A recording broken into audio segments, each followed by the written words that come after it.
Hello, everyone, and welcome back to Rebooked, the show where we talk about the men and the women who be slapping all the meat and the stories they tell in the process, brother. I'm going to do some solos here. GB, you also got Matt, and then there is the man himself, Jake, and we are going to yap about some pro wrestling today. And it's Wednesday, so you know what that means. We're talking AEW, because AEW Dynamite is going to be airing tonight. And we're going to be seeing all the fallout from AEW Dynasty, and it's going to be absurd. But before we get into that, for the last few weeks, I've been asking Jake some pointed questions about March Madness. And I know it already happened, right? It happened on Monday? The championship was last night. Okay. Yeah. And who is the March Madness Maddington winner? Your men's basketball national champion is the Florida Gators. Florida won. You never mentioned Florida. I actually picked them to win on my bracket. Whoa! Wow. Yeah. It turns out good things can come out of Florida. Sometimes. Yeah. So as for my buddy's bracket, though. Yeah, yes, how did he do? The update. Going into Saturday, he was ranked 14th in the world overall, number 1 in the $100,000 challenge. The first game was his Auburn Tigers. Oh no! Against the Florida Gators. Oh no! Oh no! And he picked Auburn. He went with his heart. Auburn to win it all. He went with his heart.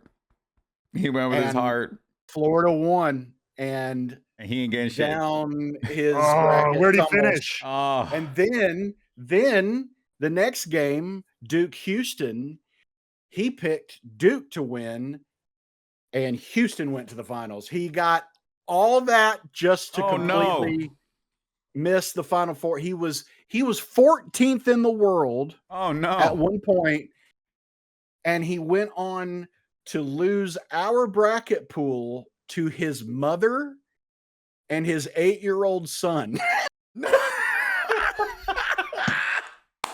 That's how brackets go, man. Bro, that's how the mighty fall. Yeah. Forget the heartbreak of the actual teams who lose and everything. That is the heartbreak of the tournament. Whoa, we found the new. That is just. He's the Blitz. You know, if you ever watch How I Met Your Mother, you know, he's got to be the new Blitz now. So on the plus side, it gave me more reason to hate Auburn. Oh, yeah, no. On his behalf. We hate Auburn on this show, for sure. This is an anti-Auburn color. Just to be clear, not the color. We love the color. It's a nice shade. The color's gorgeous, but for sure. School can go screw itself. Yeah, that school in the dirt, okay? Just jury's out on the color just because of its association. But, okay. Or Auburn, California, I'll never visit. Never giving them a dime of my money. That is a protest I'll gladly sign on to. yeah. So, I was super bummed for him. He's fine. He's fine. Because that's a lot. We talked about it last night, and he just he thought it was funny at this point. You know, it's just like, what are you gonna do? What else are you supposed to do? Right? Yeah, exactly. You just gotta laugh at it. Man, exactly. That was great. Yeah. And the game last night was wild. The championship game was crazy. It literally came down to the last seconds. Oh shit! Where Houston had a chance to win the game and didn't shoot the ball. They just didn't shoot. Last 17 seconds, they had it. This guy goes up for a shot, but he knew he was going to get blocked, and you can't come back down with the ball. It's a travel. Mm-hmm. So they would give the ball to Florida. So he just midair drops it. Oh no! He just drops it because he thought it was going to get blocked. Oh no! And he can't come down with it and touch it, hoping another teammate would run over. And then there was a scramble for the ball, and time ran out. Oh man! It was one of the dumbest ways to lose a basketball game I have ever seen in my life. I mean, I feel bad for the kid. Honestly, I do too. Because he had two. The last 2 possessions, he turned the ball over. Yeah, that same player. Because I'm sure the response is going to be completely normal and level-headed and reasonable, given that he's a young man playing in a high stakes, probably the most high stakes scenario of his entire life. Yeah, quite possibly. And I'm sure everyone's just going to have a level of understanding and kindness that's going to just make this all okay. I'm sure.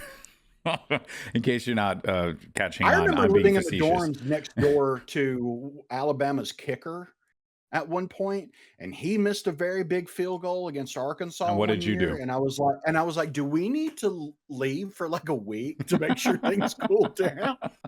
Yo, I gotta take you. He literally lived across the hall. You gotta lay low. I need you to go to Cuba right now, okay? And we'll send you back with the next shipment of cigars. Right. It's just too good. Oh man. All right, Matt. What about you? Anything going on that happened this past weekend for you, my friend? I mean, basketball, went to the Bulls game. I'm a good luck charm because they won, and apparently you can run about 15 steps before the NBA will call you on traveling anymore. Correct. And I wrestled for the first time ever in Staten Island, New York. First time in that borough, Staten Island, which is basically Jersey. Yeah. Yes. I learned. Yeah. I mean, I landed at Newark Airport, and then like 15 minutes later, we're in Staten Island, as opposed to like if you're in New York City. That's proper, because the airport is it's like right next to Staten Island. So when I used to live in Brooklyn and I would go to like all the different gigs early on in my career, I would always take this cab. That would be $35. Oh my God, it was so clutch. $35 from Brooklyn to Newark Airport, and we will always go through Staten Island every single time we go through Staten. But that place only exists for that, you know? Yeah. It only exists for the route to the airport. So sorry to people from Staten Island. I'm from New York. I can say whatever the hell I want. I'm from there. And in any case, it's a drive-through. It's a drive-through borough. Much like there are flyover states, there are drive-through borough. And it doesn't. And it has some good drive-throughs. So at the very least, it's got that. Not to be confused with a drive-by borough, which is different. Which that is a different scenario. You could say that at one point the Bronx was a drive-by borough, 100%. Sure. So I lived through many. Let us talk about what happened on AEW. Get to it. Because there was so many things that went down in AEW Dynasty this past weekend. And we're just going to jump in right into it with the narrative notes. So the Owen Cup begins. So we're starting that hot. And look, first things first, I want to get the overall thoughts on Dynasty. But the reason why I started with the Owen Cup is because they started the matches on Dynasty, which there were good matches. I thought that was kind of odd. I thought it was an odd choice. I was going to ask Jake for your thoughts on that. Like, did you feel like, did it add anything? Did it take away? What were your thoughts? Yes, it did add. It added about a fucking hour to that long ass show. I mean, like, not wrong, man. Not wrong. I mean, it just felt like just do these on Dynamite and Collision. I don't think there's anything wrong with that. And it's something else to draw you to Dynamite and Collision. I don't think that we needed them on this card. It is because this is my biggest complaint with AEW pay-per-views is they're a day. Yeah. You know what I mean? Like if you're going to watch an AEW pay-per-view, block off the day. Because that's it. That's your whole day. Yeah, they're long. They're long for sure. It's a lot. Yeah. So that's the biggest reason that I don't like them being added to the pay-per-view is it just makes an already long pay-per-view even longer. Yeah. That said, fun matches. It's not like the matches weren't fun. They just it's too much. Yeah. It's too much. It was a lot. Too big a portion.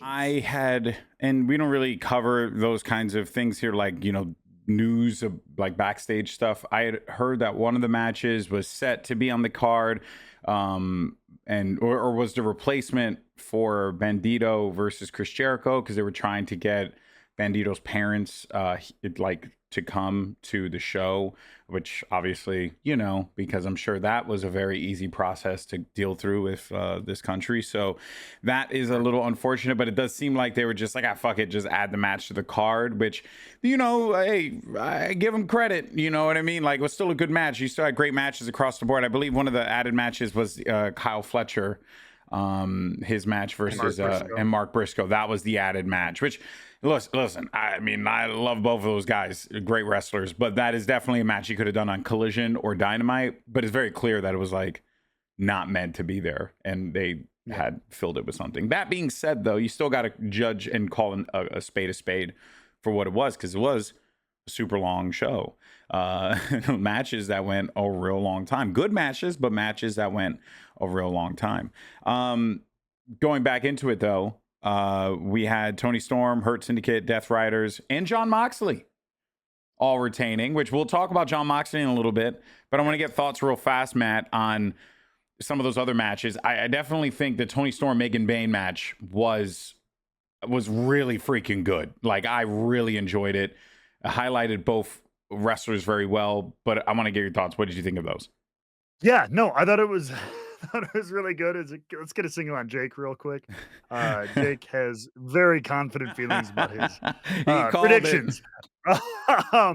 No, but so Tony Storm and Megan Bayne was really good. You know, I leading up to this, I was like, hey, this is going to be the test for Megan Bayne, kind of on a big stage here. Mm-hmm. First time, like, working for a TV company. They built her up really big. Now a huge pay-per-view and main event level match. And she rose to the occasion. I will give her credit. I'm going to give a quick shout out to our old former guest, Simon Miller, who on his review of the show, I really agree with his take, which was great job of building up Megan Bayne, but this soon, and this soon after Tony won the title back, it felt just very obvious for the result. Sure. So why couldn't you maybe build Megan Bayne more? Give her a big marquee match, non-title with somebody else, have her destroy them, and build her for like All In, where we might actually believe, oh, well, you know, Tony's had the belt another 3-4 months. It Good could point. be okay. Might be a time for a title change. Megan Bayne's destroyed people for 4 months now.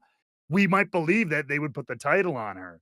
So that was the only, other than that, though, I thought it was a really great performance. And I think we might, because of the roll-up finish, this could maybe go to round 2 at Double or Nothing, perhaps. Yeah, that's very true.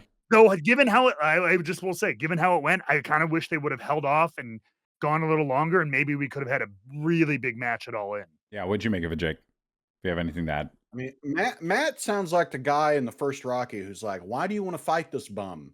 He's a nobody. He's nothing. All right. She wanted to give somebody a chance, and I respect it. But again, I called it. I said that she was going to win via some trickery, some veteran. I immediately thought of you. And remember, we said, I was like, it would be sick if it was a surprise roll-up, but they did that already. But I do like that they did it again. Did you think that was? I do too. I hate that. Oh, okay. All right. I think stuff like that finishes, you need a little more. Not that you can have similar-ish finish, but when like the exact, hey, we're finishing with a roll-up. Can we avoid? It's really easy to avoid doing roll-ups for finishes. Yeah. Like, yeah. On a show, like, it's really it's like if someone's gonna get hit in the nuts behind the ref's back and then a finish, your match number 8 doesn't need to hit somebody in the nuts. Like, these things, they're easy to avoid. So like, while it made sense in both scenarios, I don't like repeats. Go for it. To me, that's fair too. To me, like, a roll up in wrestling is like when Indiana Jones just shoots the guy instead of trying to fight him. Like, that's how it feels a little bit to me. So that's kind of why I liked it. But I don't think I think we're for sure going to get around to, I would guess sooner than later, because it's going to, for this very reason of like, okay, you got one over on me, but now that I'm prepared for that, what else can you do? Yeah. What else can you do to beat me? Because I don't think you can. Yeah. You know, it's I'm learning. I've figured these things out. I'm going to adapt to this stuff. I can't just go in there and be all strength and brawn. I gotta use my head a little bit and keep it on a swivel against someone like Tony Storm. So for that reason, I did like it. I like both of their gear when they came out. Like I really liked that. And them being in Philly with a little bit of a Rocky vibe for always a fun one to do. Always a fun one to do. Yeah, most definitely. So yeah, I enjoyed it. I thought it was good. I had a question because I will be honest, I'm I was doing so much while the pay-per-view was going on and I missed it. The Mercedes Moné Julia Hart match, was that TBS championship or Owen match? I think it was Owen, right? That was an Owen, Yep. right? Yeah, it was the Owen match. So Yep. when that happened, I immediately was like, oh, let's just do Mercedes Tony at All In. That just seems like a real easy one to do. And you give Megan Bayne these like really big, high profile matches. I agree with you though, Jake. I don't know if this is a double or nothing thing. I think this is going to be more of a Dynamite or Collision rematch situation, which isn't necessarily a bad thing. Because I do think that there might be something with her and Penelope Ford as well. Obviously, they're like kind of a pair right now, but there's obviously more that's got to come from there. They just kind of like got together and they haven't really like figured out what they are yet. So I'm sure that's going to be sorted out in the coming weeks. And maybe it is the thing that we end up doing a double or nothing because it kind of gets us there. Which isn't necessarily a bad thing, right? So yeah, we'll pay attention to that as it continues to develop here. Continuing forward, obviously we talked about Hurt Syndicate, Death Riders, all retaining. These were all matches that we had called, so there is nothing all that shocking on there. Even this one, Bandito defeating Chris Jericho for the Ring of Honor title. That was just nice. It was a fun, feel-good moment. Fun match overall. Again, this story was pretty like straightforward from the get-go, right? Bandito, Jericho don't like each other. Jericho harassing Bandito, took his brother's mask, threatened parents. Just things that normal people do when they're fighting for a title, right? And then Bandito finally got his big moment and got the win and is now the new Ring of Honor champion. Asterisk on the play, though, a little bit. For it. Sorry. Oh, we yes, had a little bit of asterisk on the play. Tell me you don't watch sports without telling shut. Sport ball. Go for it. So technically, I mean, we had another finish before that with Chris Jericho retained that title. That's true. But the referee decision making pattern continues to be murky in AEW because apparently if your friends or family are in the audience, they can just hop the rail and go, nope, that's not what happened. Restart it. And they go, okay. I'm going to tell you why. Okay. Because that is a Latina grandmother or mother. Okay. They don't. She should have come in with the chocolate and just started hitting Jericho. They should have. But that could have been gimmick infringement with Tony, which is ironic given the source material. But the thing is listen, Abuelita never lies. Okay, Abuelita only tells the truth, and there's only one way you have to look at it. Is Abuelita is always right. Okay, and that is the lesson that we have to learn. It's just a dangerous precedent. You can take your dangerous precedent, you can shove it straight up your. No, I know what you're saying. I know exactly what you're saying. I don't disagree. I'm just. But that being said, yes, I will say. That being said, what a goofy pro wrestling-y thing to do. Yeah. To have like it was his sister who ended up hopping the rail and being like, no, right? Sister and mom. Sister and mom, one of them. Yeah, totally goofy, and it's silly and it's goofy, but that's good pro wrestling shit. What's that line in 30 Rock where Tracy is gonna get a vasectomy, and then Jack runs in and stops it, and Dr. Spachemin is like, legally, if a patient's friend runs in during a surgery and says stop, I have to stop. Yeah. I did like how it was like they walked in, did it, and now I'm just like, can we settle all disputes this way moving forward? Why not just always have someone on the outside just watching from the fans? I don't know. That sounds fair. Oh man. In any case, so Bandito's the new Ring of Honor champion. Looking forward to seeing what he could do with the belt. This will be his second reign. But then there was some big things that happened. Adam Cole defeats Daniel Garcia for the TNT title. He is the new TNT champion, Adam Cole. First belt in AEW for him. Obviously not counting the Owen Hart one, but first like actual belt in AEW. Huge achievement for him, holding a belt in so many different companies at this point.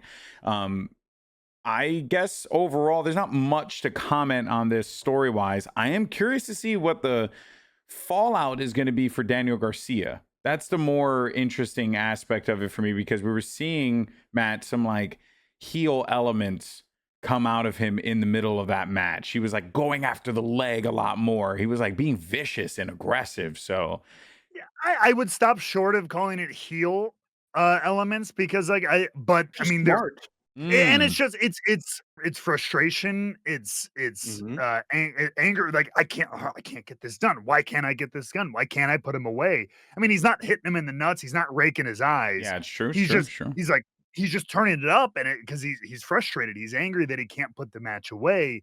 So like, and I like that from a champion. He's getting more desperation, if you will.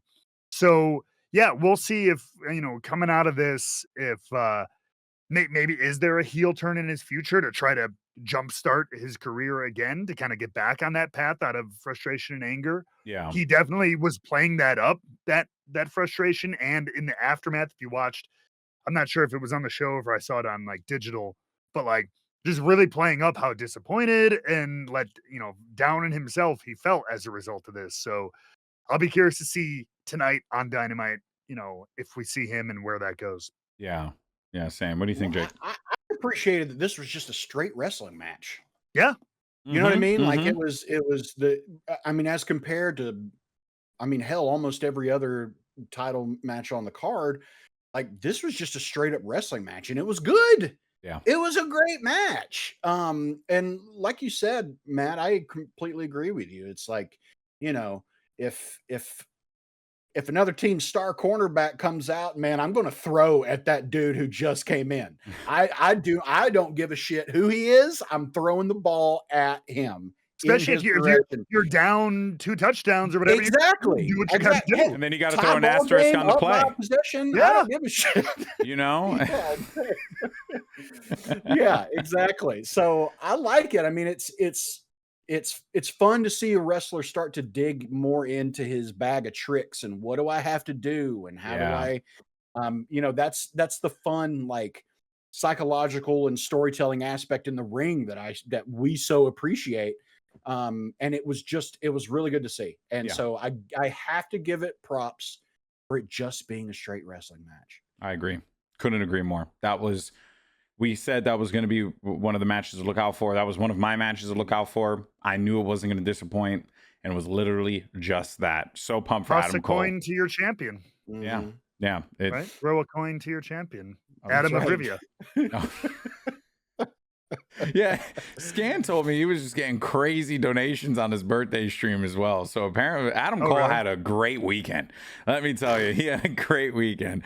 Oh man! All right, well, good for him. He's deserved it, and he's needed that. Yeah, I'm happy. I'm happy for Adam Cole. Oh, I thought you meant the money, the performer. Well, I mean, hey, that too. Hey, we take it. With tariffs, I mean, yeah. You never know what you're going to get.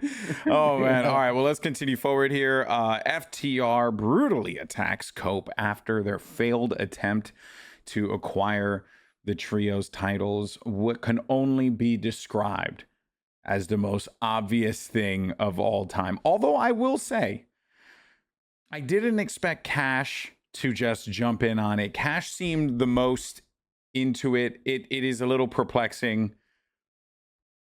The way it was done was a little like this is another thing, kind of like the family restarting the match and Bandito's match. This is a very like pro wrestling-y thing. This one I like a little bit less though, because it's not as fun and it makes me just go, huh? Whereas like Dax turns, he's the one who drops Cope, and we had a whole couple of minutes or whatever where Cash straight up like, what are you doing? How dare you? You know what I mean? Blah, blah, blah. And then clearly premeditated just turns around and attacks Cope too. So why are we even, from a character standpoint, why are we feigning this? Why are we feigning it just to be like, we messed with the people in the audience?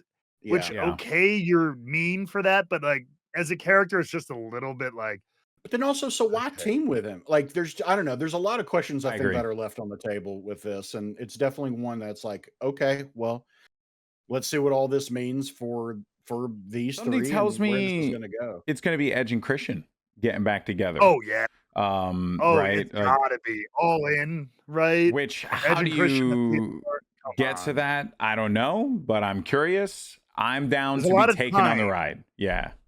My one thing is coming out of this show, there are a lot of matches that I think are becoming very, very clear for All In, but we still have 12 weeks to get there. Yeah. So how are they going to pad that out? That's my But question. if we do know, Oh, I'll tell you, they're just going to have Moxley hold the title until then. Well, that's one of them, but it's not. That's not and even they'll the just only inject match. more of that shit. There's Yeah. a lot of setup that happened this. No, past yeah, I weekend. know. Yeah. yeah, So, I mean, dude, well, moving forward, we might as well just jump into it here because not much else to add until we see what comes out of this. And I'm sure we'll get more about that on Collision rather than Dynamite, but maybe we get one or two things.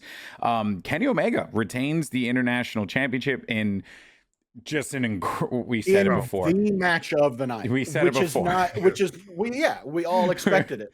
We were like, this thing's gonna bang. And I looked on the comments and one person was like, Kenny Omega high flying. I'm like, dude, you just don't get it. Like, it's just a different style. It's just so good. And we even got a little taste of that style, by the way. More so even in a faster pace matchup when was it Nathan Frazier and Ray Phoenix on SmackDown, which we'll talk about that on the Friday show. But like, come on, man, that was just fucking awesome. I'm so sorry to curse. I'm trying not to curse that much. It was so good. It was so good. Fuck. Yeah. Let's just. Okay. We can all agree the match was phenomenal, right? I think we'll just leave it at that. But I want to talk about what happened after, because it kind of goes back to what, Matt, you were talking about before. Because after the match, who came out to confront the international champion? It was the Continental champion, The Rainmaker, Kazuchika Okada, who is out there letting the world know that I'm calling my shot now. Guys, this is it. It's finally happening. The thing that we have called for on this show since the inception of Rebooked. It is finally freaking happening. They're unifying the titles. I never thought it'd come a day. Okay, so let's talk about what this means here. Does this get unified into some like undisputed international or international continental, or just a continent because absorbed? What are you thinking? At this point, I'm selfishly hoping it gets absorbed into the Continental title. I think I know why.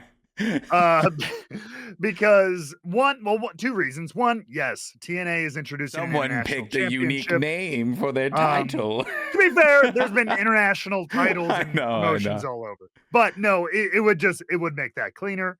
But also, you then, as we've talked about before, you can keep the Continental Classic as a namesake tournament. So even though I think the international title is a better title and a prettier title and I think a more prestigious title in some ways. I agree. I selfishly just kind of hope maybe it's the Continental, because I think that is more uniquely AEW for what it's worth, just in general. I agree, because it is their what is it? Because the Owen is kind of like their G1, right? And then it's the reverse. Or I'm thinking of the Continental Classic is like their Continental G1. Classic's like their G1. Continental Classic's like their G1, and this is like their King of the Ring. Yeah, pretty much. So I like that they have these two tentpole kind of like bookend things, that like that they can always lean on.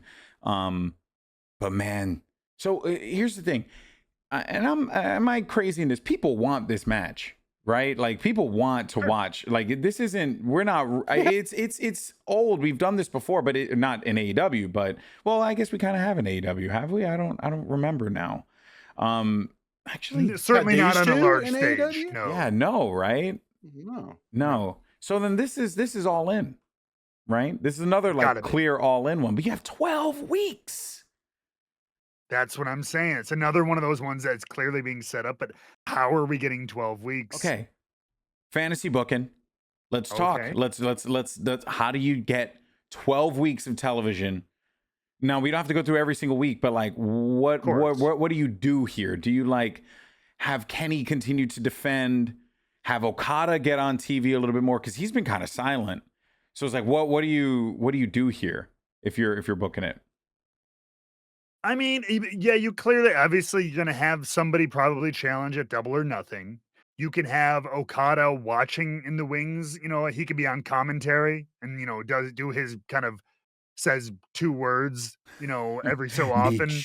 Yeah. One of them's bitch. Yeah. Something like that or whatever. Or just watching from watching on the monitor, all that stuff. But it's just like, I just wonder how many you could do video packages replaying their hit. You know, you could have a week where neither one of them are on the show and you have video packages, vignettes recapping their history in Japan and how they've gone back and forth and stuff like that. But I do feel like you have to have at least another challenger between now and then. You know what I mean? For both of them or just the international? I mean, ideally both of them, but I just don't see it.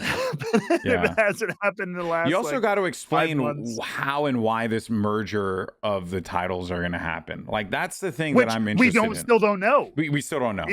We don't. We could just. We don't know if it's going to happen. Title for title. Could it just be challenging for one? Everyone and their mother is assuming and hoping.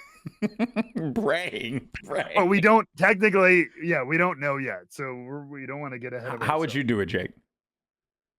You had to theory craft. I mean, that's tough. I like Matt's idea. The only thing with having challengers is like you just know where it's going. Exactly. Yeah. That's the problem. Like, is you just know where it's going. Or do you have them fight once at Double or Nothing and then do it again at All In? No, you save it for a different stipulation. I think you save it. I think you 100% have to save it. For this one, I agree. Okay. But like what you could do is you could do some kind of story of like, you know, Omega is out there still defending his title and Okada's just sitting on the sideline watching him. And he's like, you're not even a fighting champion. I'm the one who's out here. You don't even deserve that. Like, I just took on 2 of the greatest wrestlers in our company. You've been just chilling. Yeah, and I keep putting it on the line and keep doing the work, and you just sit there with a title looking pretty. Yeah. So you don't even deserve to have it. And then Okada's like, then take it. This might be too much. Okay. Fantasy booking. Oh. Throw it up. I don't know if this fits here. I think it's going to be a little bit more of a slow thing. And like, the question is, how good still at this point in their career? I'm not saying they're not, but I'm posing it kind of rhetorically. How good do you think Kenny Omega and Kazuchika Okada are? Could we do a best of 7? Ooh, I mean, I would. Like, nothing's on the line, but whoever wins the best of 7 wins both titles. And the final, of course, it comes down to 3-3.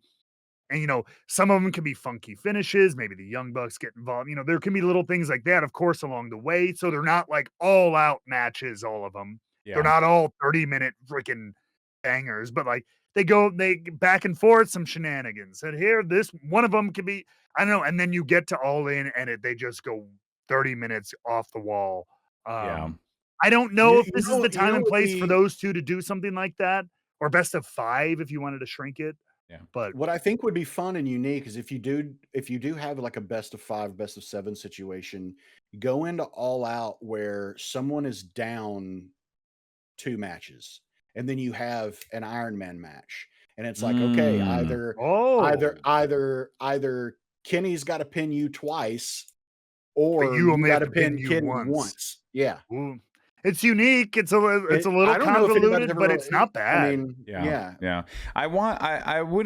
I'm okay if they do just these are 2 of the greatest to ever lace a pair of boots, and we're just doing a tour of like rekindling their rivalry, their matches, and then they're fighting on Dynamite and Collision, and maybe they both just have title matches on the card, just like both to kind of like one up one another. You know what I mean? Like something to that effect. I like that too. You know, because obviously that's always going to be a thing, right? I mean, you have 2 champions here. So naturally, if you want to get to that point, we have 2 champions fighting in Texas in a stadium, then you got to find ways to build that intrigue. I think just relying on the history of the of Kenny and Okada in New Japan is a bad idea, and they need to tell a story that is unique for AEW, because it's been enough time. I'm not saying don't lean on some of the New Japan history, but like it's time to like just tell new stories with these guys, you know? And I think the idea that Kenny's been talking about, that this is the best version of Kenny Omega ever, and then meanwhile Okada's just continued to be great, I think could also be a really fun way to approach it, right? Is this really the best version of Kenny Omega? Because I mean, Okada's just won the Continental Classic, beat pretty much everyone in the company. So like, there's like a lot of that you can kind of lean on. But overall, it's just making me more and more want to go to All In now. Like I'm very heavily considering it, because I've always wanted to. I was so jealous when I saw Okada and Kenny in Wrestle Kingdom for the first time, and I was like, this is amazing. Oh my God. And yeah, so I don't know, maybe I go do that again. But let's talk about the finish and what ended up happening. Because, fellas, it didn't happen, but we knew it. But we didn't think that it would end this way. This was not on anyone's bingo card. So Jon Moxley retains the AEW World Championship that's locked away in a suitcase and no one's seen for months. But he does so with the help of Matt and Nick Jackson, the Young Bucks. They're back. And they decided to hit the BTE. The lights went dark. They came up. They hit the BTE trigger in the middle of the ring, or the EVP trigger, or whatever the hell they call it these days, in the middle of the ring to Swerve. Swerve was out. Ipso facto, 1, 2, 3. Moxie retains. Young Bucks walk out, looking jacked, by the way. Good on those guys. Looking pretty good. Yeah, that was not what I thought was going to happen. Not quite. Yeah, Matt, you want to kick it off? What'd you make of the match? You know, everything that happened around it, but also that ending. Yeah, so the match was all right. I thought they had a Jon Moxley match kind of thing, and it got vicious and violent and stuff like that.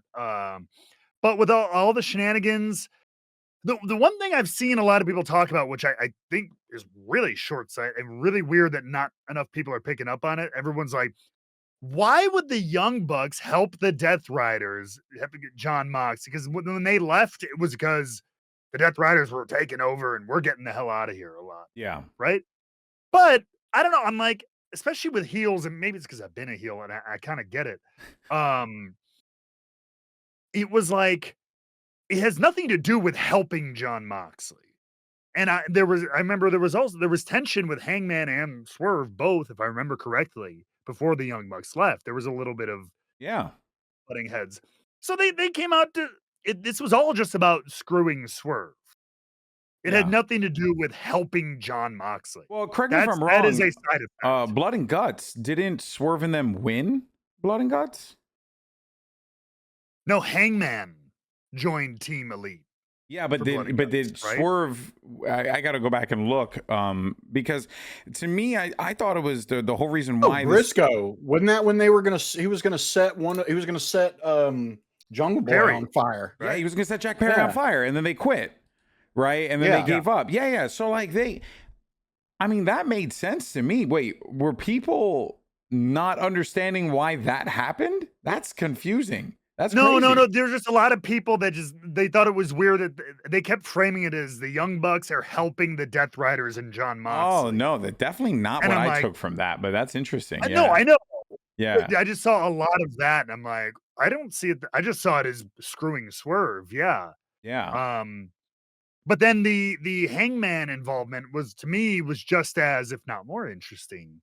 And where he came in, I thought it was nice having him line up looking like maybe he's going to buckshot Swerve. Yeah. Got interrupted, but obviously went and dropped Mox. So talk about another clear setup in my mind. Tag match for All In. Swerve and Hangman, the most unlikely team in the history of teams, versus the Young Bucks, which I think could be a really cool story, actually. Yeah, because Hangman's got to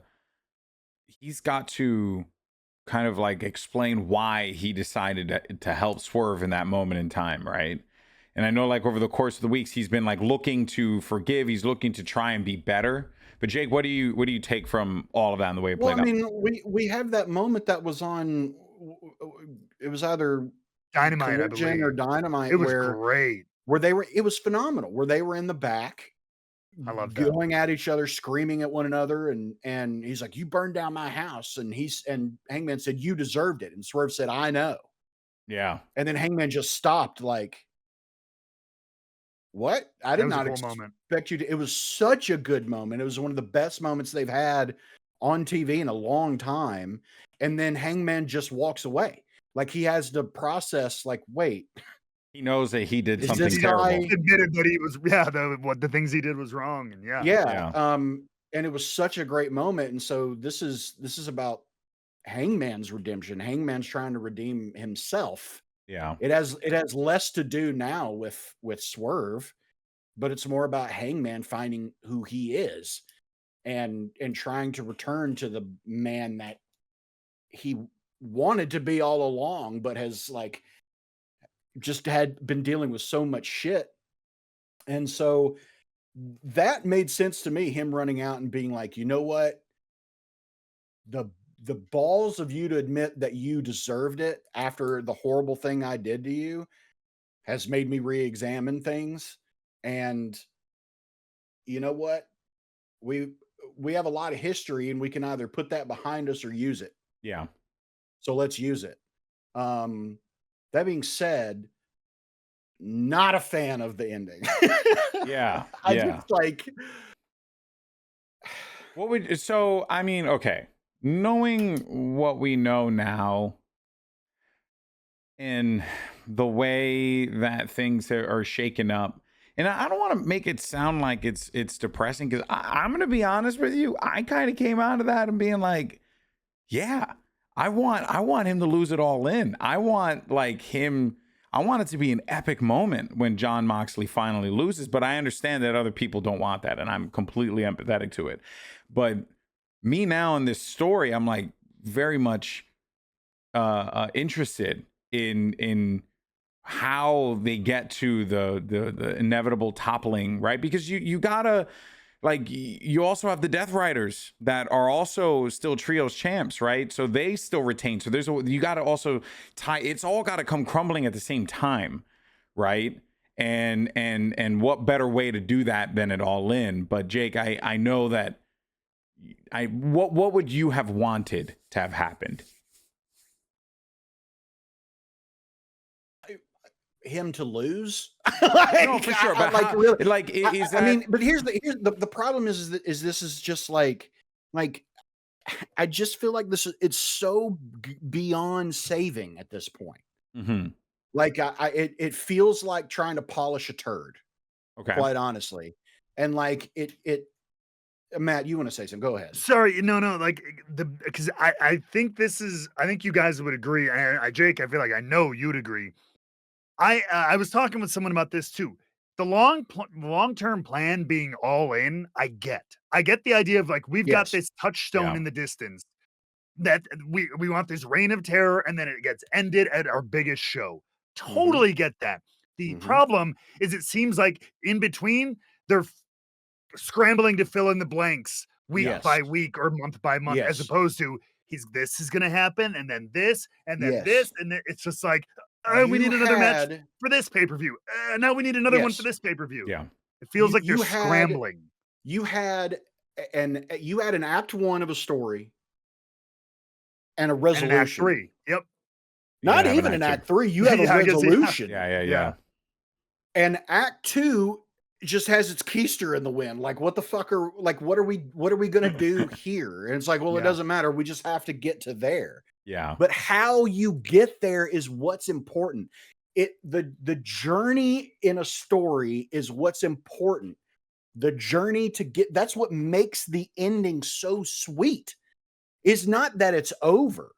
It's that what it took to get there. Yeah. And if by this point everyone's just tired of it, then it's more going to feel like, thank God we just took a big shit instead of this massive celebration.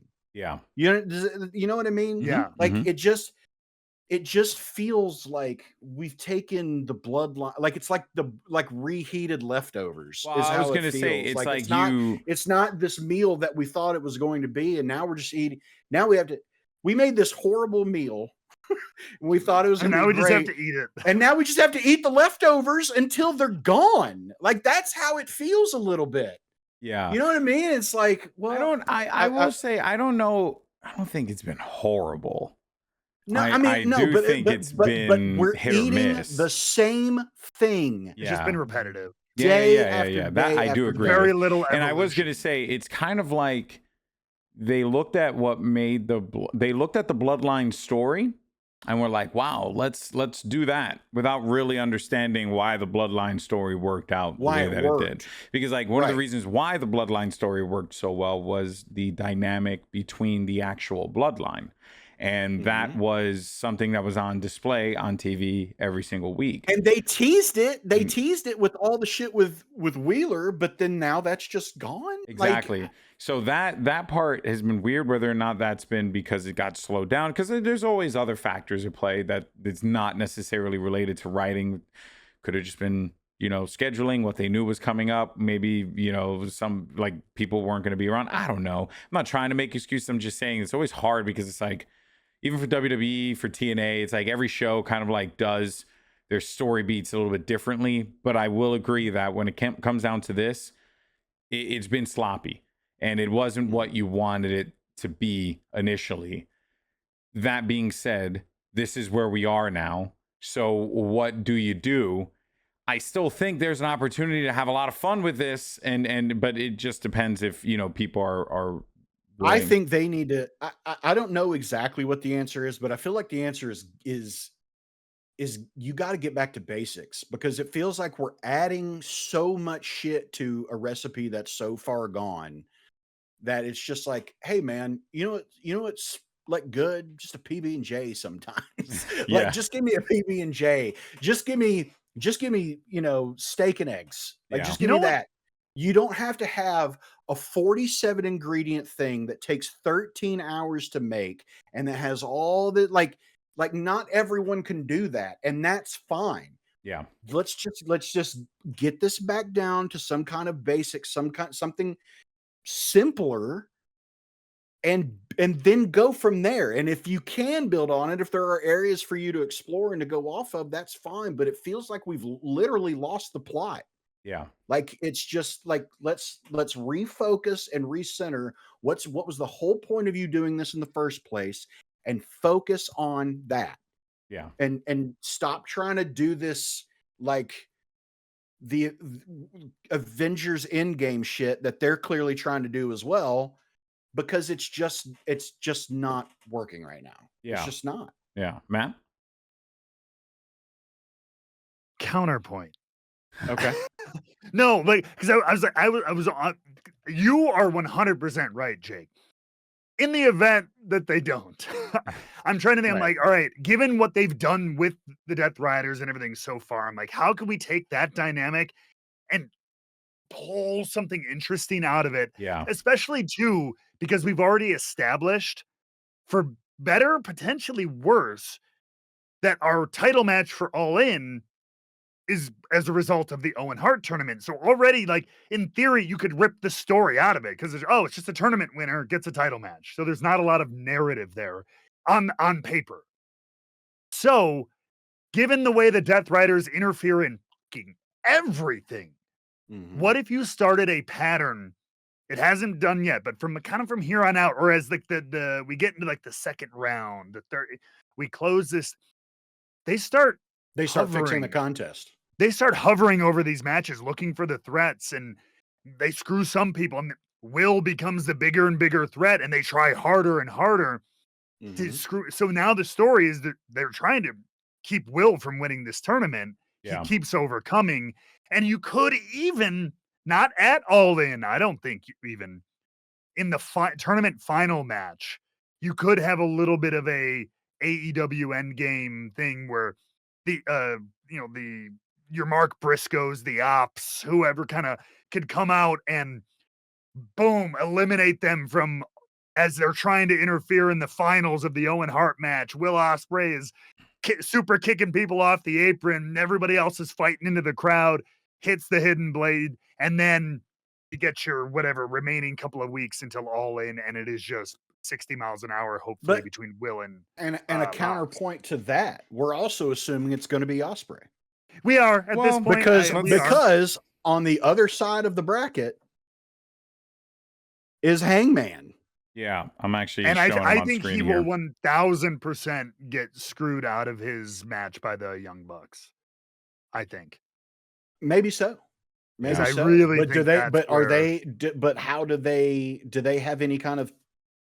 What history do they have with Ospreay?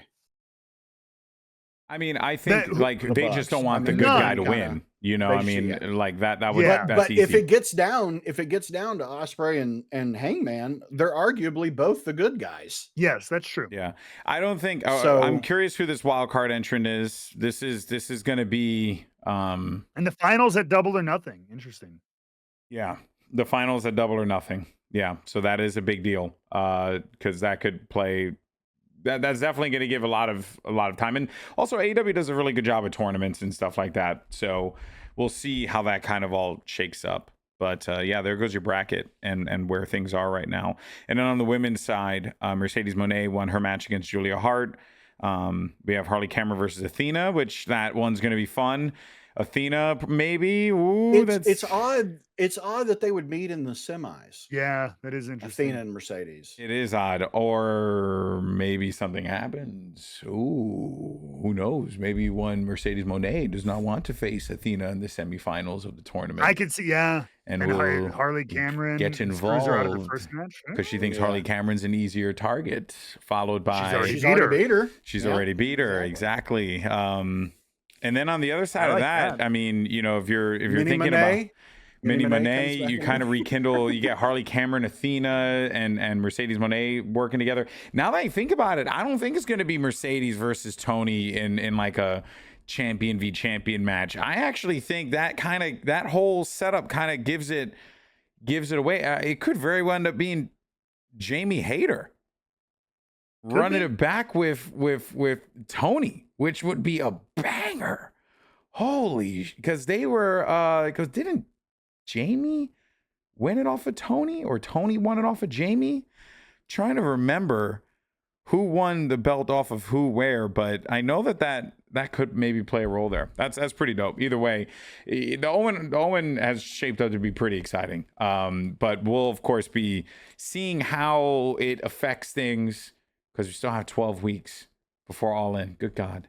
It's a lot of time. Hey, but WWE's doing it. They managed to fill a lot of time of TV with 30-minute promos and 1 hour promos. So, you know, like in the good word of the Lonely Island, anything is possible. Anyway, That is true.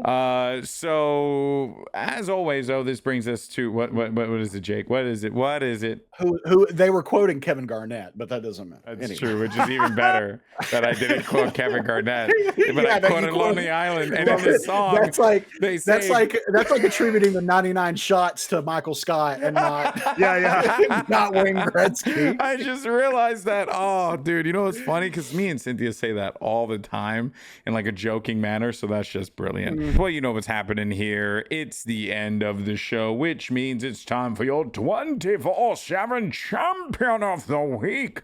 This is, of course, week. This is, of course, where we talk about the person, place, thing, or whatever that made us the most happy in the world of pro wrestling or beyond. You know, it really doesn't matter. Does anyone have anything they want to start off with? You do? If I'll start because mine's pretty cut and dry. It's Lovely. nothing too funky or weird, but I just want to give a shout out. We talked about whether the Owen Hart match is really fit on the pay-per-view, and I see the point where maybe no, but I got to give a big shout out to Kevin Knight. Kevin Knight, God man. dang, I've known it for a couple of years now. Excuse me. This kid is going to be a star. Yeah. And he is already well on his way. Good job at AEW giving him two pretty, even in defeat, standout performances against Jay White and now against Will Ospreay. Will really made a star out of somebody who was already on the rise. So, like, keep letting this kid. He's such a nice young man. First of all, he's a nice young man. Yeah. Okay, let's calm down there, Theo Matthew. But he's just so sweet. He does his homework and he always kisses his grandma goodbye. But no, he's so freaking good. He's a good dude. He's unreal athlete. Yeah. And so, like, give this dude high profile matches, and then hopefully, I know it's not AEW's focus, but give him a little bit of time to talk, get him develop that character. You have a main eventer. So he had a standout freaking match with Will. So Yeah. he's my star of the week. No, he was incredible. When they did the first match with him and Jay White, I was like, oh man, this is one of those things where like the crowd's not going to realize that they're walking into a banger, and then they come out of it and they're like, oh, that was a banger. And then and then when they had him on the card again, I was like, wait a minute, if he's fighting Will, this has to be a banger. I will say though, it was, the only criticism I'll give is that why was Kevin Knight in the Owen tournament to begin with when he lost his match against Jay White and all that? Well, actually, no, that was because Jay White got injured, I believe. Yeah. That's what it was. So never mind. I take it all back. So yes, so Jay White actually was injured. So you know what? I rescind it. I rescind criticism. Pull it back. Doesn't matter because Kevin Knight is a boss, and I do agree with everything you said. Jake, do you have yours, or do you want me to go? Yeah, I got one. Okay, go for it. This one is a friend of the show. Is related to a good friend of the show, and it's mostly because he did something that I have always wanted to see executed in real life. Speedball Mike Bailey did a crane kick during a match. Yes. And he connected with it, and it was awesome. It was awesome. That was fantastic. He did a freaking crane kick in the middle of a championship match. Oh yeah. And it was awesome. It wasn't just funny. Johnny Ricochet Lawrence fell for it. I mean, what a fool. Wait, backtrack. How was he related to one of the people on the show or a friend? What? You said he was Mike Bailey. He's a friend of the show. Yeah, but no, you said he was related to a friend, to one of the, I said somebody. Did I say he was? Maybe I don't know. Check the my tape, brain scramble? Check the tape. I don't know. Regardless, He did a freaking crane kick. Yeah, he did a freaking crane kick, and in the middle of a match, and it worked. I don't think I've ever seen it done. I've never seen it done. Also, I want to give a shout out to this cameraman here who's fucking stoked, dude. See, even he can't believe that a crane kick. Look at that. That guy is like, oh my God, he's doing a crane kick. This guy just finished the last season of Cobra Kai and is into it. Anybody can do a crane kick, but to execute it to perfection and connect on it, that's next level. It really is. Speedball Mike Bailey. Friend of the show. 24/7 champion. Friend of the show. Honestly, I'm glad you guys had, because I've been so busy that I haven't had time to nominate anyone. So I'm actually down to give it to friend of the show, Speedball Mike Bailey, for the crane kick. Let's do it. You know what? I'll do one more nomination for you then. Well, I still want to give it to Mike Bailey, but the other one is I'm going to give a nomination to Bert Kreischer for being a likable comedian on Raw. Oh, okay. Yeah, sure. That's true. That's true. We'll, of course, talk about that unfortunate incident on the Friday show. But that's right, folks. That's going to do it for the end of our show. Make sure you tune into our TNA show, which is going to be dropping tomorrow, and our WWE Friday show, which comes out on Friday right before SmackDown. You want to know what's going on with all the latest storylines and everything in the world of pro wrestling? We got you covered right here on Rebooked. We thank you so much for tuning in. We'll catch you next time, and we'll see you tomorrow. Peace.